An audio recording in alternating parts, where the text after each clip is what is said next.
वर्षापासूनच अपुरं राहिलेलं स्वप्न पूर्ण करायचंय. तसंच ज्यांनी वरळी मधल्या बीडीडी चाळीच्या मराठी माणसाचं पहिल्या त्यांच्या टर्म मध्ये स्वप्न पूर्ण करून 650 मराठी माणसाला हायराईज टॉवर मध्ये नवीन घरं मिळवून दिली, त्या आदित्य ठाकरे साहेबांना आज आपण मुद्दामून इकडे बोलवले. आदित्य साहेब, इकडचा विषय हा आपल्याला माहिती असेलच. खरं तर पाहायला गेलं तर अतिशय सोपा विषय. गेल्या अनेक वर्षांपासून गव्हर्नमेंट कॉलनीचे कर्मचारी इकडे राहत आहेत. वेगवेगळी सरकार आल्यानंतर त्यांना प्रत्येक वेळी लॉलीपॉप दिलं जातं. गेल्या वेळी विधानसभेच्या 2024च्या निवडणुकीच्या पार्श्वभूमीवर इकडच्या एका संघटनेने आंदोलनाचा इशारा दिला.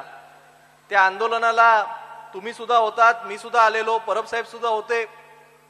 आणि मग ते आंदोलन मिटवताना एकनाथ शिंदे मुख्यमंत्री आणि त्यांच्या सरकारने एक GR काढला आणि सांगितलं की यावेळी आम्हाला मतदान करा, आमचं सरकार निवडून द्या, वांद्र्याच्या वांद्र्यामध्येच शासकीय कर्मचाऱ्यांना आम्ही प्लॉट देऊ.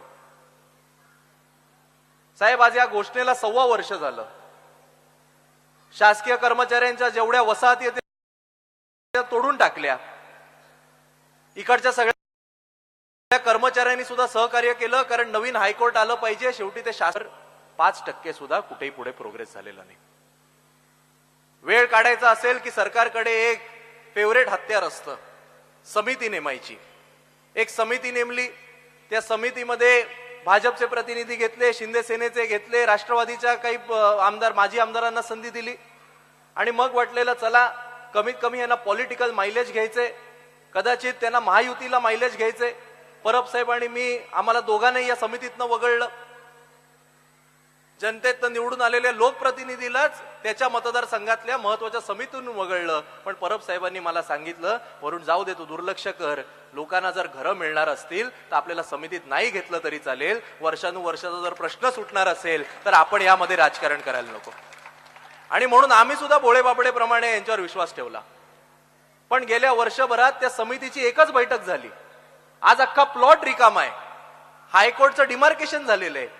डिमार्केशन सोडून सुद्धा 10-12 एकर एवढीच जागा आपल्याला पाहिजे, 4चा FSI पाहिजे.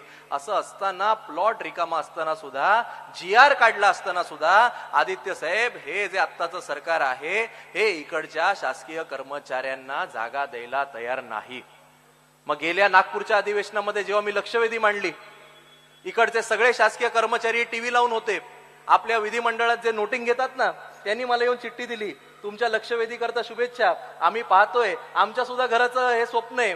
आणि जेव्हा मी विचारलं की GR निघालाय, समिती नेमली आहे, तुम्ही आता घरं कधी देणार, प्लॉट कधी देणार, त्यावर मला धक्का बसला. या सरकारचे PWD मंत्री यांनी सांगितलं, बघू, MMR मध्ये कुठेतरी देऊ. आत्ताच्या सरकारची MMR ची व्याख्या ही पार उरणपर्यंत जाते, भिवंडीच्या पुढे पार नाशिक पर्यंत जाते. मग मी म्हणालो, तुमच्या GR मध्ये लिहिलंय, आमच्या शासकीय वसाहतील कर्मचाऱ्यांना तुम्ही प्लॉट जो द्यायचाय तो वांद्र्यातच मिळाला पाहिजे, तो इकडे तिकडे देऊन तुम्हाला चालणार नाही. मग त्यांच्या लक्षात आलं, ते तर सातारचे आहेत, समोर महापालिकेची निवडणूक आहे, मागणं कोणीतरी चिठ्ठी दिली, लगेच त्यांनी सर्वासर्व केली. आणि बघूया, तुम्ही एवढे चिडू नका, आपण काही ना काहीतरी मार्ग काढू. पण आज मुंबई महानगरपालिकेची निवडणूक लागली. निवडणूक लागल्याच्या नंतर वारंवार एकनाथ शिंदे इकडे येतात, इकडच्या काही कर्मचाऱ्यांना बोलवून घेतात, खोटी आश्वासनं देतात, कधी पायऱ्यांवर भेटतात, कधी गाडीतनं भेटतात. ज्या कर्मचाऱ्यांनी या संपूर्ण इकडचं त्यांचं आयुष्य हे सरकारच्या मागे घालवलं, निरंतर सरकारची सेवा केली, महाराष्ट्राची सेवा केली, त्या मराठी माणसाला सुद्धा मुंबईच्या बाहेर हद्दपार कसं करायचं हे जर कटकारस्थान कोणी रचत असेल तर हे आत्ताचं घाणेरडं महायुतीचं सरकार रचते, हे सगळ्यांनी समजून घेतलं पाहिजे. आणि म्हणून आपल्याकडनं आम्हाला एवढीच अपेक्षा आहे की जसं आपण वरळी BDD मॉडेलचं सक्सेसफुल करून दाखवलेलं आहे, तसंच आपण आम्हाला मार्गदर्शन करावं आणि इकडचा जो आमचा शासकीय वसाहतीचा प्रश्न आहे हा देखील मार्ग लावा. मी जास्त बोलणार नाही, माझ्यानंतर परब साहेबांना बोलायचे, आदित्य साहेबांना बोलायचे, प्रचाराचा शेवटचा रविवार आहे, भरपूर ठिकाणी त्यांना जायचंय. आदित्य साहेब, या नवीन शासकीय वसाहतीमध्ये सुद्धा मी जेव्हापासून निवडून आलो त्यापासून जितके काही त्यांचे प्रश्न होते, प्रत्येक प्रश्न हा जर कोणी सोडवला असेल तर तुम्ही दिलेल्या ज्या माणसाला तुम्ही तिकीट दिलं त्या शिवसेना उद्धव बाळासाहेब ठाकरे पक्षाचा आमदार म्हणून हा आपण सोडवलेला आहे. इथे एवढे मोठे क्वार्टर उभे केले पण पाणीच नसायचं, दररोज पाण्याचं वणवण. दररोज इकडच्या महिला या मोर्चे काढायच्या, कधी पीडब्ल्यूडी ऑफिसवर काढायच्या, एकदा माझ्या ऑफिसवर मोर्चा काढला. मी म्हणालो हा प्रश्न हा एकदा कायमचा सोडून घेतला पाहिजे. आम्ही जेव्हा आपण वॉर्ड ऑफिसवर तुमच्या मार्गदर्शनाखाली जेव्हा आपण मोर्चा काढला होता, परब साहेब त्याचं नेतृत्व करत होते, आपण सगळे तिकडे गेलो होतो. त्यानंतर आपण पाठपुरावा केला, भूषण गगराणी साहेबांकडे गेलो आणि केवळ इकडे नाही तर संपूर्ण वांद्रे विभागात दररोज आपण 25 MLD म्हणजे एवढं अतिरिक्त पाणी पुरवठा आपल्याला मिळून दिला. त्याचा परिणाम असा झाला, इकडे ज्या पाण्याचा प्रॉब्लेम होता, दररोज केवळ 4 लाख लिटर पाणी येत होतं. शिवसेनेच्या पाठपुराव्यामुळे आपण सगळे सांगा, मी खोटं सांगतोय का, दररोज इकडे आता 6.5 लाख लिटर पाणी यायला लागलं आणि पाण्याचा प्रश्न आपण कायम सोडवला.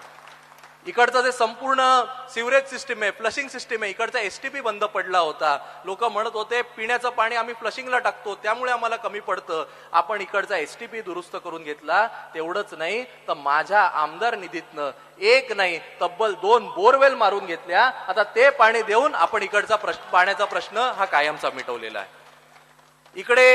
इकडची घरं बांधताना खरं म्हणजे ती बांधायला पाहिजे होती 320 स्क्वेअर फुटाची, कॉन्ट्रॅक्टरनी बांधली 321 स्क्वेअर फुटाची. सरकारचा असा नियम होता 320 स्क्वेअर फुटापर्यंत असेल तर अमुक टॅक्स लागेल, 321 पेक्षा जास्त असेल तर अमुक टॅक्स लागेल. आणि 1 स्क्वेअर फूट जास्त बांधकाम केल्यामुळे त्या कॉन्ट्रॅक्टरच्या चुकीमुळे नवीन शासकीय वसाहतीतील सगळ्या स्टाफ क्वार्टरमध्ये राहणाऱ्या कर्मचाऱ्यांना वर्षाला हजारो रुपयांचा भूर्दंड पडायचा. हा विषय आपण अधिवेशनात मांडला, फायनान्स मिनिस्टरकडे जाऊन मांडला आणि आपण जशी मागणी केली होती तंतोतंत तशी इकडे राहणारे साहेब 1100 फ्लॅट आहेत. आज प्रत्येकाला वार्षिक 4,500 रुपयाचा, वार्षिक 4,500 रुपयाचा जो काही भूर्दंड माफ करून घेतला तो शिवसेना उद्धव बाळासाहेब ठाकरे पक्षाने करून घेतला. आज महिन्याचा एक LICचा हप्ता हा आपण केलेल्या पाठपुराव्यामुळे इकडच्या कर्मचाऱ्यांचा मुक्त झालेला आहे. इकडच्या कर्मचाऱ्यांची मागणी होती की आम्हाला प्रवेशद्वार पाहिजे. DPDC मधनं ते सुद्धा आपण मान्य करून घेतलंय. त्याची वर्क ऑर्डर सुद्धा निघाली आहे. आचारसंहितेच्या 4 दिवसाआधी निघाली म्हणून आपण काम करू नाही शकलो. वर्क ऑर्डर सुद्धा मी या सगळ्यांच्या समोर ठेवतो. जशी 16 तारखेला आचारसंहिता संपेल 17 तारखेला आपण इकडे भव्य दिव्य प्रवेशद्वार सुद्धा बांधतोय. इकडच्या लोकांनी सांगितलं आम्हाला सुरक्षिततेचा प्रश्न आहे, पाहिजे तेवढे आमच्याकडे वॉचमन नसतात. पीडब्ल्यूडीच्या अधिकाऱ्यांना याच प्रांगणात बोलवलं आणि सांगितलं की उद्यापासून इकडचे वॉचमन वाढले पाहिजेत, सिक्युरिटी वाढली पाहिजेत. केवळ सिक्युरिटीच नाही वाढवून घेतली तर प्रत्येक बिल्डिंग मध्ये माझ्या आमदार निधीतनं आपण CCTV कॅमेरे सुद्धा बसवून घेतलेत. आणि म्हणून जी कामं होती खरं म्हणजे प्रचंड मोठी आपण या विभागात केलेल्या कामांची यादी आहे, पण आपल्याकडे वेळ कमी आहे. माझं सांगायचं तात्पर्य एवढंच आहे की इकडे राहणारा माणूस हा 100% मराठी माणूस आहे. लोकल विभागातले मुद्दे हे आपण सगळे सोडवतोच आहोत, पण माझी आपल्याला कळकळीची एवढीच विनंती आहे, आपण मतदान करत असताना आपल्या प्रभागात कोणी काम केलं, रोहिणीताईंनी किती काम केलं, निवडून दिलेल्या आमदारांनी किती काम केलं याचा नक्की विचार करा. पण ही निवडणूक जरी आपलं मतदान हे प्रभाग क्रमांक 93 मध्ये असेल तरी ही निवडणूक ही मुंबईच्या भवितव्याची निवडणूक आहे. ही मराठी माणसाच्या अस्तित्वाची, अस्मितेची निवडणूक आहे. आणि मराठी माणसाचं अस्तित्व आणि अस्मिता जर जपायची असेल तर या मुंबईमध्येच नाही, या महाराष्ट्रामध्येच नाही, या देशातच नाही, संपूर्ण जगभरात एकच ब्रँड आहे, तो म्हणजे ठाकरे ब्रँड. आणि म्हणून मराठी माणसाच्या भल्याकरता, इकडे राहणाऱ्या प्रत्येक कर्मचाऱ्याच्या भल्याकरता माझी आपल्याला ही कळकळीची विनंती आहे की गेल्या वेळी सुद्धा ज्या निष्ठावंत आपल्या नगरसेविका आहेत रोहिणीताई कांबळे यांनी इकडे चांगलं काम केलं. काही जर त्यांच्याकडनं 2-3 कामं राहिली असतील तर आपण देखील समजून घ्या की गेले 3 वर्ष नगरसेवकांना निधीच मिळत नव्हता. पण गेल्या वर्षभरात आमदार म्हणून मी कधीच असं म्हणालो नाही की हे नगरसेवकांचं काम आहे, हे मी करणार नाही. तुम्ही जेव्हा जेव्हा बोलवले तेव्हा तेव्हा मी आणि सगळी शिवसेनेची टीम ही धावून आलोय. आणि माझं हे वचन आहे की माझ्यासोबत जर आपले हात बळकट करून द्यायचे असतील तर एका बाजूनी आमदार म्हणून आपण काम करतोय, दुसऱ्या बाजूनी आपल्याच पक्षाची नगरसेविका सुद्धा असेल तर आपल्या अडीअडचणी सोडवायला आम्हाला अधिक जास्त चांगलं काम करता येईल. म्हणून मी आपली कळकळीची आपल्याला परत एकदा विनंती करतो, रोहिणीताई कांबळे जे आपल्या उमेदवार आहेत त्यांच्या नावासमोरील मशालीचं जे बटन आहे ते आपण दाबा आणि भरघोस मतांनी त्यांना विजयी करा. धन्यवाद. जय हिंद, जय महाराष्ट्र. धन्यवाद साहेब. त्यानंतर शिवसेना नेते विभाग प्रमुख आमदार प्रवक्ते ऍडव्होकेट अनिल परब साहेब यांना विनंती करतो की त्यांनी उपस्थितांना संबोधित करावे. प्रभाग क्रमांक 93च्या शिवसेना, मनसे, राष्ट्रवादी काँग्रेस पक्षाच्या अधिकृत उमेदवार रोहिणीताई कांबळे यांच्या प्रचारासाठी आयोजित केलेल्या या सभेसाठी उपस्थित आमचे सर्वांचे शिवसेनेचे नेते आदित्यजी ठाकरे, या विभागाचे आमदार वरुण सरदेसाई, माझे शिवसेना मनसेतील सर्व पदाधिकारी व सरकारी कर्मचारी बंधू आणि भगिनी. शिवसेना आणि सरकारी कर्मचारी हे काय समीकरण नवीन नाही आहे. या सरकारी कर्मचाऱ्यांनी कित्येक दशक शिवसेनेवरती भरभरून प्रेम केलंय आणि बाळासाहेब ज्या मतदारसंघात मतदान करतात, बाळासाहेब ज्या वॉर्डाचा नगरसेवकाला मतदान करतात, उद्धवसाहेब ज्या वॉर्डातल्या नगरसेवकाला मतदान करतात, आदित्य साहेब ज्या वॉर्डातल्या नगरसेवकाला मतदान करतात, तो हा मतदारसंघ आहे. म्हणजे शिवसेनेचं आणि ह्या मतदारसंघाचं एक नातं हे वेगळं आहे. आणि शिवसेनेने ह्या मतदारसंघात आणि शासकीय कर्मचाऱ्यांनी या मतदारसंघात आजपर्यंत कित्येक दशक फक्त शिवसेनेचाच नगरसेवक निवडून पाठवलेला आहे. आणि म्हणून मी कुठलेही जास्त भाषण न करता खरोखर आपले आभार मानायला आलोय की आपण जे शिवसेनेवरती प्रेम केलंय, या प्रेमाचे उतराई आम्ही कधीच होऊ शकत नाही. आजपर्यंत या विभागामध्ये नगरसेवक म्हणून आपण बाळा सावंत यांचं काम बघितलं, अनिल त्र्यंबकर सरांचं काम बघितलं, रोहिणी कांबळेंचं काम बघितलं. ज्यांना ज्यांना आपण विश्वासाने मतदान केलं त्यांनी अतिशय प्रामाणिकपणे या सरकारी कर्मचाऱ्यांची सेवा करण्याचं काम केलं. पण नागरी सुविधांबरोबर नागरी सुविधा देण्यासाठी नगरसेवक सकाळपासून संध्याकाळपर्यंत आपल्या सेवेशी हजर आहेच. परंतु नागरी सुविधांबरोबर या विभागाचा जो महत्त्वाचा प्रश्न आहे, जो वरुण सरदेसाईंनी आता सांगितला की आपल्या हक्काच्या घराच्या प्रश्नाच्या बरोबरची लढाई ही गेले कित्येक दशक आम्ही लढतोय. मला आजही आठवते त्या केसेस आमच्यावरती आत्ता संपल्या की पूर्वीच्या ज्या वेळेला जी जुनी कॉलनी होती तीच आमच्या नावावरती करून द्यावी, इथून खरं या लढाईला सुरुवात झाली. आणि ही लढाई मग हळूहळू ज्या वेळेला रिडेव्हलपमेंटला 2005ला या सरकारी कर्मचाऱ्यांच्या वसाहतीत पाणी घुसलं, त्यावेळेला ज्या वेळेला रिडेव्हलपमेंटचा विषय आला त्यावेळेला आपली मागणी झाली की सरकारी कर्मचाऱ्यांना रिडेव्हलपमेंटमध्ये ज्या वेळेला ही रिडेव्हलपमेंट होईल त्यावेळेला इथेच घरं मिळाली पाहिजे. वरुण सरदेसाई यांनी सर्व इतिहास आपल्याला सांगितला. परंतु या 96 एकरच्या कॉलनीमध्ये आपण मागत काय होतो, 8 ते 10 एकर जागा आम्हाला फक्त तुम्ही द्या, या जागेमध्ये आम्ही आमच्या खर्चाने माफक दरात घरं बांधू आणि आम्ही राहू, हीच आपली साधी मागणी आहे. तत्कालीन मुख्यमंत्री 2008ला विलासराव देशमुख असताना त्यांच्या समोर पहिल्यांदा हा प्रस्ताव गेला 2006 की 8ला. आणि त्यावेळेपासून या मागणीला खऱ्या अर्थाने जोर चढला की सरकारी कर्मचाऱ्यांना त्यांना तिथेच घरं मिळाली पाहिजेत. यासाठी आपण गेले कित्येक दशक लढतोय. सुरुवातीला ज्या वेळेला याच्यामध्ये प्रायव्हेट बिल्डर येणार होते, मला आजही आठवते त्यावेळेला बाळासाहेबांनी भुजबळ साहेबांना फोन करून सांगितलं होतं की हे माझे शेजारी आहेत, यांना कुठल्याही परिस्थितीत घर मिळालं पाहिजे, तुमचं हे प्रायव्हेट बिल्डरचं काम थांबवा. आणि त्यावेळेला पहिल्यांदा हे काम थांबलं. त्यानंतर जे मोर्चे निघाले, या एका मोर्चाचं मशाल मोर्चाचं नेतृत्व शिवसेनेचे पक्षप्रमुख माननीय उद्धवजींनी देखील केलं होतं. म्हणजे या सरकारी कर्मचाऱ्यांच्या घरासाठी ठाकरे परिवार पूर्ण पहिल्यापासून सरकारी कर्मचाऱ्यांच्या बरोबरीने उभा राहिलाय. कारण बाळासाहेबांचं एकच म्हणणं होतं की जे लोक मुंबईत बाहेर नाही येतात त्यांना 15 वर्षानंतर तुम्ही तिथेच घर देता, पण जे 35 वर्ष 40 वर्ष तुमची सेवा करतात त्यांना रिटायरमेंटच्या नंतर तुम्ही वसई, विरार, अंबरनाथ इथे पाठवता, त्यांना देखील तिथेच घर मिळालं पाहिजे.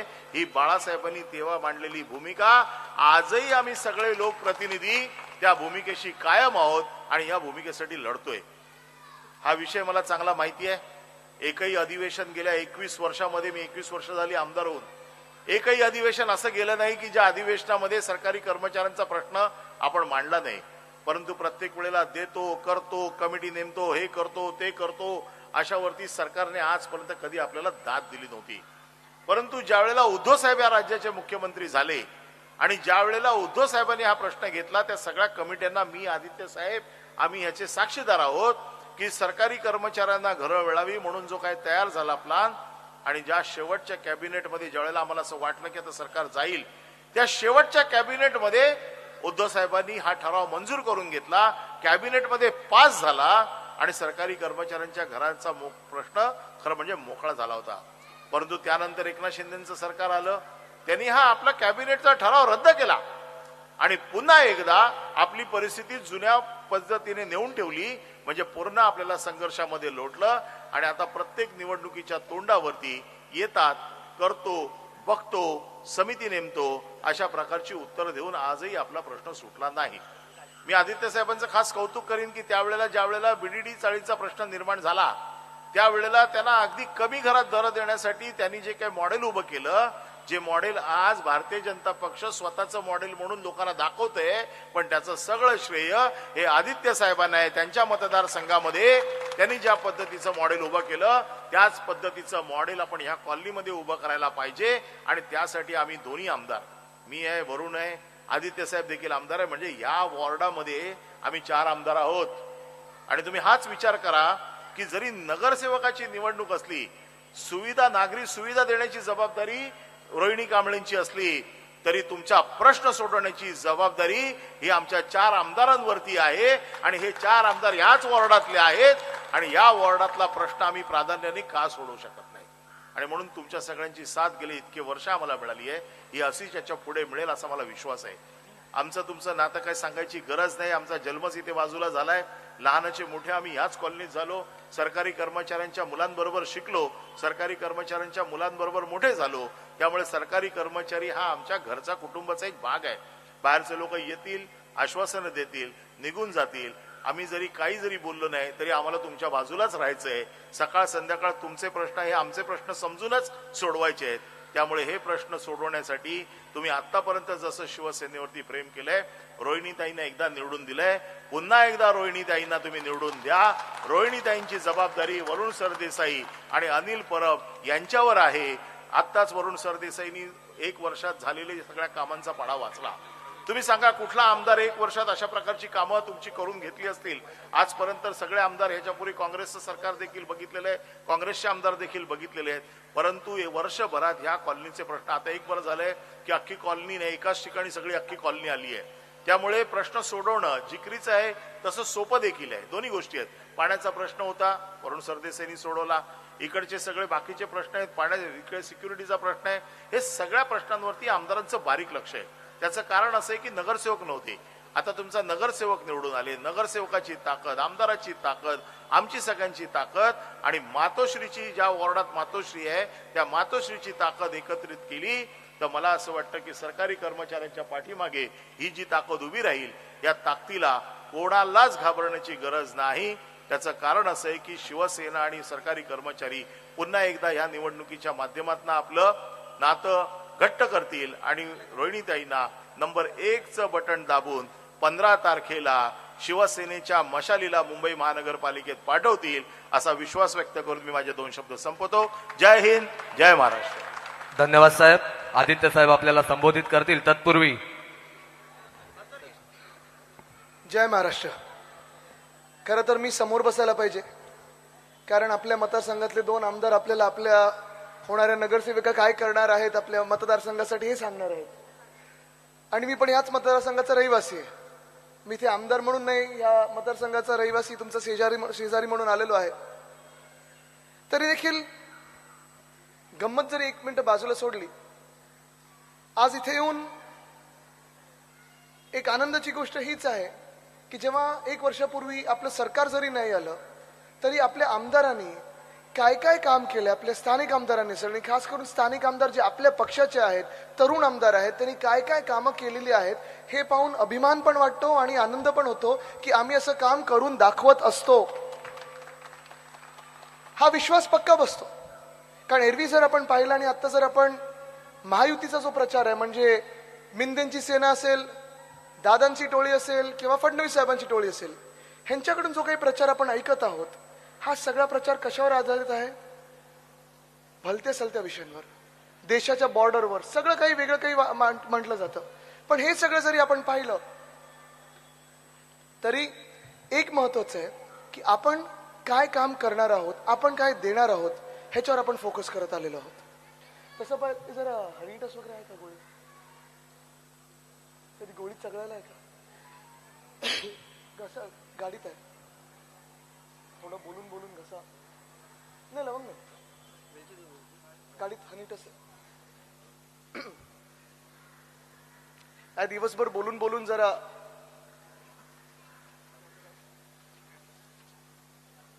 असो, होईल तर होईल, बघू. एक जे आपण हा विषय मांडत आलेलो आहोत, सातत्याने मांडत आलेलो आहोत की घरांचा प्रश्न, घरांचा प्रश्न, घरांचा प्रश्न. हाच घरांचा प्रश्न 2 मिनिटं थांबूच, मला वाटतं जरा.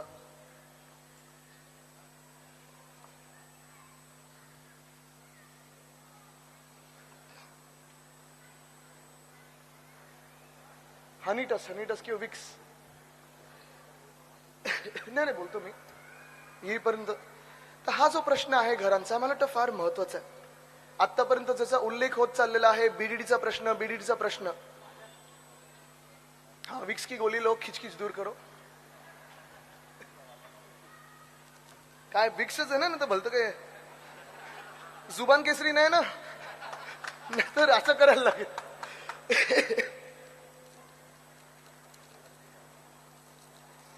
नाही म्हणजे केसरी आपलं रक्त आहेच, पण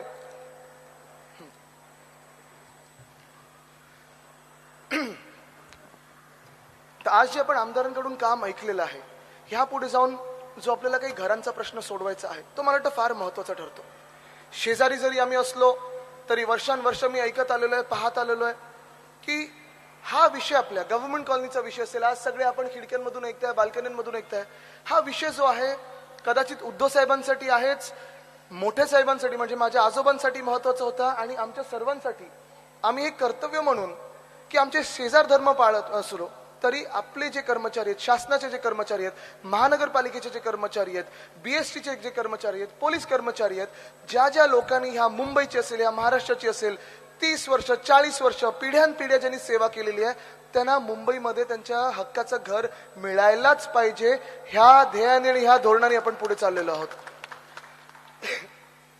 पण हे काम करत असताना अर्थात अनेक वर्ष आपण पाहिलं असेल, आपला संघर्ष कुठेही काही थांबत नव्हता, आपला लढा कुठेही थांबत नव्हता.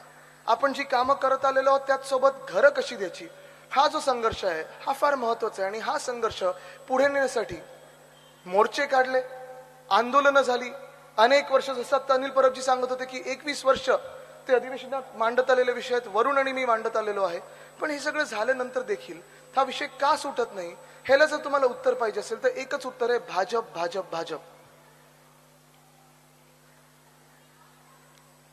भाजपचे जे उत्तर आहे ते हेच होतं. माझ्याकडे जसं पोलीस कर्मचाऱ्यांचा जो विषय आहे हाच आहे. पोलीस कर्मचाऱ्यांना देखील 30-30 वर्ष सेवा करूनही जर घरं का मिळत नाहीयेत, तर घरं एवढ्यासाठीच मिळत नाहीयेत कारण जेव्हा आम्ही मुख्यमंत्र्यांकडे गेलो तेव्हा त्यांनी मला सांगितलं, आदित्य जर आज ह्या पोलीस कर्मचाऱ्यांना आपण घर दिलं तर दुसऱ्यांचं काय, आपल्याला सगळ्यांना घर द्यायला लागेल. आणि हेच हाच जो विषय आहे तो मी त्यांना सांगितलं की तो हा विषय आम्ही सोडून दाखवलेला आहे. बीडीडी चार्ज जिथे आम्ही केली आहे, पोलीस कर्मचाऱ्यांना देखील आम्ही घरं दिलेली आहेत, शासकीय कर्मचाऱ्यांना घरं देत होतो. मग तुमचं काय अडत आहे? पण अडत, सॉरी माझा घसा जरा आतून खवखवत असल्यामुळे थोडं मध्ये पॉज घेऊन बोलत आहे, कुठचाही दुसरा पॉज नाहीये हा. पण हे जरी झालं तरी आज मी तुम्हाला एवढंच सांगतो, कारण मी जास्ती वेळ आत्ता बोलू शकत नाही, संध्याकाळी पण मला भाषण करायचं आहे, थोडा घशाला मी आराम देण्याचा प्रयत्न करत आहे. ह्या विषयाला वरून आपण, अनिल परबजी, आपण, रोहिणताई, आपण तोडगा काढलेला आहे. आज आपण आंदोलन करत आहोत ते आपल्या गव्हर्नमेंट कॉलनीमध्ये आपल्याला 8, 9, 10 एकर पाहिजे, ते पाहिजे आहेच, आणि ते आपण मिळवून घेणार म्हणजे घेणारच. पण जरी मुख्यमंत्री आपल्याला बोलत असेल की आम्ही देणार नाही, बरं आत्ता अनिल परबजींनी जो उल्लेख केला की आपण पण आपल्या शेवटच्या कॅबिनेटपर्यंत का थांबलो होतो, जसं आमच्याकडे बीडीडीचा प्रश्न होता, आम्ही पहिल्याच दिवशी मार्गी लावला होता. जे अनेक वर्ष, जवळपास 25 वर्ष जो प्रश्न सुटत नव्हता, तो आम्ही एका दिवसात कसा सोडवला? तर आम्हाला काम करून दाखवायचं होतं. आमची जिद्द होती, आमची ताकद होती, आमची हिंमत होती. पण ह्या मतदारसंघामध्ये वरुणच्या आधीचे जे आमदार होते, त्यांच्याकडून असेल किंवा त्यांच्या पक्षाकडून असेल, सतत आम्हाला सांगायचं की जरा 1 महिना थांबा, आम्ही सगळ्यांना एकत्र आणतो, जरा 1 महिना थांबा, आम्ही सगळ्यांना आणतो, जरा 1 महिना थांबा, आम्ही सगळ्यांना आणतो. पण हे 1 महिना करत करत जे 1.5 वर्ष 2 वर्ष निघून गेली, ते आमदार जे जबाबदार आहेत, आज त्यांना प्रश्न विचारला पाहिजे, तुम्ही ह्या एरियामध्ये जेव्हा फिरता तेव्हा तुम्ही आम्हाला सांगा, आम्हाला आमच्या हक्काची घरं तुम्ही का मिळवून दिली नाहीत? विषय एकच आहे, विषय सोपाच आहे. एवढाच होता की ज्या लोकांनी शासनाची सेवा केली, महाराष्ट्राची सेवा केली, मुंबईची सेवा केली आहे, त्या लोकांना तुम्ही त्यांची हक्काची घरं दिली पाहिजेत. परवडणाऱ्या दरात द्या किंवा मोफत द्या. पण आज मी तुम्हाला एवढंच सांगतोय की याच्यावर उत्तर आपण काढलेलं आहे, तोडगा आपण काढलेला आहे. आपला लढा इकडचा सुरू राहील. आपलं सरकार आल्यानंतर आपण हे मिळवून घेऊच. पण जर आमचा वचननामा पाहिला मुंबई महानगरपालिकेचा, त्याच्यात पहिलं वचन आमचं ह्या शासकीय कर्मचाऱ्यांसाठी आहे. मुंबई महानगरपालिकेचे स्वतःचे मुंबईच्या शहरामध्ये, म्हणजे शहर म्हणजे जेव्हा म्हणतो शहर आणि उपनगरामध्ये आपले स्वतःचे एस्टेट प्रॉपर्टीज आहेत. ह्या एस्टेटच्या प्रॉपर्टीज आता मुख्यमंत्र्यांच्या एका बिल्डर मित्राच्या घशात टाकले जात आहेत. जवळपास 4,500 एस्टेटच्या प्रॉपर्टीज आहेत आणि एका बिल्डर मित्राच्या घशात टाकले जात आहेत. आपले महापौर बसल्यानंतर पहिला निर्णय हा होणार आहे की त्या सगळ्या एस्टेटच्या प्रॉपर्टीज त्या बिल्डरच्या हातातून परत घ्यायच्या आहेत आणि ह्या सगळ्या प्रॉपर्ट्यांवर 4,000 प्लॉट्सवर मुंबईमध्ये पहिलं आपण जे काम करू ते म्हणजे शासकीय कर्मचाऱ्यांसाठी, पोलीस कर्मचाऱ्यांसाठी, महानगरपालिकेच्या कर्मचाऱ्यांसाठी, बीएसटीच्या कर्मचाऱ्यांसाठी, फायर ब्रिगेडच्या कर्मचाऱ्यांसाठी, अर्थात ज्या ज्या लोकांनी मुंबईची आणि महाराष्ट्राची एवढी वर्ष सेवा केलेली आहे, या सर्व लोकांसाठी आपण परवडणारी घरं बांधून देऊ. हा आपण निर्णय घेतलेला आहे, हा आपण तोडगा काढलेला आहे. हे जेव्हा आपण म्हणतो तेव्हा हे आपण हवेत म्हणत नाहीये. हे काही ह्या सरकारसारखं करू बघू देऊ असं नाहीये. हे फुल अँड फायनल उत्तर आहे. हेच अर्थ आपण काढत आहोत की आर्थिक नियोजन करून जे काय आपल्याला बाकीचं नियोजन करायचं आहे ते सर्व करून आपण हा निर्णय घेतलेला आहे. आज मी तुम्हाला विचारत आहे, ह्या निर्णयाशी तुम्ही सहमत आहात की नाही? जे आपण करत आहोत, हो आपण कटिबद्ध आहोत या शहराला, पण शहराची ज्यांनी सेवा केलेली आहे, शहराची ज्यांनी सुरक्षा ठेवलेली आहे, शहराला ज्यांनी दिवस रात्र मेहनत करून आतापर्यंत चालत ठेवलेलं आहे, त्या शासकीय कर्मचाऱ्यांचा जो विचार करायचा असेल तो एवढे वर्ष आपण करत आलो. गेल्या 1 वर्षामध्ये पण सरकार नसताना देखील वरुण सरदेसाईंनी जसं आपण पाहिलं, पाण्याचा विषय असेल, सिक्युरिटीचा विषय असेल, सगळे विषय जे मार्गी लावलेले आहेत, घरांचा जो विषय होता त्याचा शब्द आज मी तुम्हाला देत आहे. हा फुल अँड फायनल शब्द आहे. हा लढा इकडचा आपला चालू राहील. जेव्हापर्यंत आपले अधिकार आपण पूर्ण आपल्याला मिळवत नाही तोपर्यंत आपण करून घ्यायचं. ही देखील प्रॉपर्टी सोडायची नाही, ही आपलीच आहे, आपल्या शासकीय कर्मचाऱ्यांची आहे. हे 10 एकर आपल्याला मिळवायचे म्हणजे मिळवायचे आहेत. आवाज चढला की जरा आतून आदित्य कंट्रोल असं येतं. ते कुठच्या पिक्चर मध्ये ना, कंट्रोल उदय कंट्रोल. पण तरी देखील मी काय इथे येऊन हे सांगत आहे, जरी घसा कुठच्याही परिस्थितीत असला तरी, कारण आजपर्यंत आम्ही हा लढा जवळून पाहिलेला आहे. गेले 21 वर्ष नाही तर मी स्वतः 10 वर्ष पाहत आहे. उद्धव साहेब जे कळकळीने सांगत असतात, मग फडणवीस साहेब मुख्यमंत्री असताना, स्वतः मुख्यमंत्री झाल्यानंतर बीडीडी मध्ये आम्ही काम करून दाखवलं होतं. बीडीडी मध्ये पण तिथे जे अनेक वर्ष लोक राहतात त्यांना आम्ही त्यांच्या हक्काची घरं दिली. पण त्याही पुढे जाऊन जो निर्णय भाजपा घेत नव्हता, पोलीस कर्मचारी जे 2011 पर्यंत राहतात, 3-3 पिढ्या राहतात, त्या पोलीस कर्मचाऱ्यांसाठी भाजपने निर्णय घेतला नव्हता. तो आपण निर्णय घेतला की त्याच बीडीडी चाळीमध्ये त्या पोलीस कर्मचाऱ्यांसाठी आपण त्यांच्या हक्काची घरं परवडणाऱ्या दरात केलेली आहेत. येऊन बघा तुम्ही, 10,000 परिवारांना तिथे आपण बीडीडी मध्ये 160 स्क्वेअर फुटामधून 500 स्क्वेअर फुटांची घरं दिलेली आहेत. पण आज जेव्हा आपलं सरकार पडलं तेव्हा आमचे शासकीय कर्मचारी जे सावली बिल्डिंग मध्ये राहतात, वरून जसं तुमच्याकडे इथे आहेत तसं आमच्याकडे पण विधानसभेत काम करणारे आहेत, मुख्यमंत्री कार्यालयात काम करणारी जी लोक आहेत, त्या सर्वांनी मागणी केली होती की जसं उद्धव साहेबांनी निर्णय घेतला होता पोलीस कर्मचाऱ्यांसाठी, तसं शासकीय कर्मचारी देखील बीडीडी मधले त्यांनी आम्ही करून घेतलेलं होतं. पण ह्या निर्लज्ज सरकारने, ह्या भाजपच्या सरकारने तो निर्णय स्थगित केला, रद्द केला आणि ज्या शासकीय कर्मचाऱ्यांना हक्काची घरं बीडीडी मध्ये मिळाली होती ती रद्द केली. हे दुर्दैव आहे. का भाजप आपल्या महाराष्ट्र विरुद्ध आहे? का भाजप आपल्या शासकीय कर्मचाऱ्यांच्या विरुद्ध आहे? का भाजप आपल्या महानगरपालिकेच्या कर्मचाऱ्यांच्या विरुद्ध आहे? काही कुठेही उत्तर मिळत नाहीये. पण आज मी तुम्हाला एवढंच सांगायला आलेलो आहे, इथून पुढे पण निघायचं, रोड शो पण आहे. माझं हे वचन, माझा हा शब्द आहे. आणि मी पुन्हा एकदा सांगतो, अर्थात आता 500 स्क्वेअर फुटापर्यंत ज्यांची ज्यांची घरं आहेत त्यांना प्रॉपर्टी टॅक्स माफ केला आहे. आपण 700 स्क्वेअर फुटापर्यंत करणार आहोत प्रॉपर्टी टॅक्स माफ. 100 युनिट पर्यंत 20 माफ करत आहोत. महिलांसाठी मोफत बसेस सुरू करत आहोत. 10,000 इलेक्ट्रिक बस परत आपण आणणार आहोत. पण हे सगळं करत असताना सगळ्यात महत्वाचा प्रश्न जो इकडचा आहे तो एकच आहे, तो म्हणजे घरांचा. आणि त्याच्यावर पण आपल्या पक्षाने तोडगा काढलेला आहे. शिवशक्ती युती जी आपली आहे, म्हणजे शिवसेना, मनसे आणि राष्ट्रवादी काँग्रेस, आपण सांगितलेलं आहे की सर्व शासकीय कर्मचारी, पोलीस कर्मचारी, फायर ब्रिगेडचे असतील, महापालिकेचे असतील, ह्यांना सर्वांना परवडणारी घरं आपल्या बीएमसीच्या एस्टेट प्रॉपर्टीवर देणार आहोत. पण आज जर हे आपल्याला करायचं असेल तर आम्ही सगळं तर करत आहोत, वचनपूर्ती तर आम्ही करणार. तुमच्या सर्वांकडून एकच गोष्ट मला लागणार आहे. काय असेल ती गोष्ट?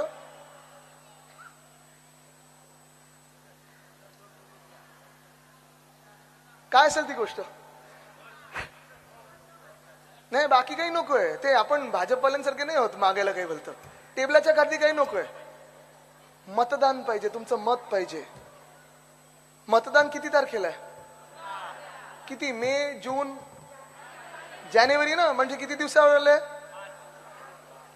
मला माहिती आहे शासकीय कर्मचारी त्यांच्या त्यांच्या ड्युट्यांवर असतील, पण एक मत तुमचं निर्णायक ठरणार आहे तुमच्या घरांसाठी. एक मत तुमचं निर्णायक ठरणार आहे तुमच्या आवाजासाठी. एक मत तुमचं ठरणार आहे निर्णायक रोहिणीताईंसाठी, आणि तेच एक मत निर्णायक ठरणार आहे आपले ह्या वचनपूर्तीसाठी. पण हे एक मत देखील, एक मत म्हणजे एकच मत नाही, एकमताने आपल्याला मतदान झालं पाहिजे. पण एक मत जे मी सांगत आहे ते एक मत कुठच्या चिन्हाला आलं पाहिजे? कुठच्या चिन्हाला आलं पाहिजे? अशाल पक्की माहिती आहे ना, ठरवली ना? ताई किती नंबरवर आहात तुम्ही? बघा, आपली 2 नंबरची कामच नसतात. रोहिणीताई, मला वाटतं तुमचा विजय पक्का आहे. बसा बसा, तुमचा विजय पक्का आहे. तुम्ही नगरसेवक म्हणून जिंकून येणारच आहात. इथे जसं मी आधी थोडी गंमत केली की मी आमदार नाही, मी इथे रहिवाशी म्हणून आलेलो आहे, पण निश्चितपणे मी आमदार पण आहे, मी पक्षाचा नेता पण आहे, मी कार्यकर्ता पण आहे. आणि तेवढीच बांधिलकी ह्या मतदारसंघाची माझी तुमच्यासारखीच आहे. मला वाटतं आपल्या सर्वांचं कर्तव्य हे राहील की रोहिणीताई आल्यानंतर, अर्थात गटर वॉटर मीटरची आपण कामं तर करूच, पण सगळ्यात पवित्र काम आपल्या मुंबईसाठी राहील ते म्हणजे आपला मराठी टक्का टिकवण्याचं जे काम आहे. आपला हा सगळा जो शासकीय कर्मचाऱ्यांचा पूर्ण जो एक मोठा वर्ग आहे, आतापर्यंत ठीक आहे ना, आपण जेव्हा जेव्हा त्यांच्याकडे जातो, आमदार म्हणून आम्ही जातो, किंवा तुम्ही गव्हर्नमेंट कॉलनीमध्ये असाल किंवा गव्हर्नमेंट ऑफिसमध्ये असाल, कुठच्याही ऑफिसमध्ये जाल, आपली कामं करून देतात, आपल्याला मदत करत असतात.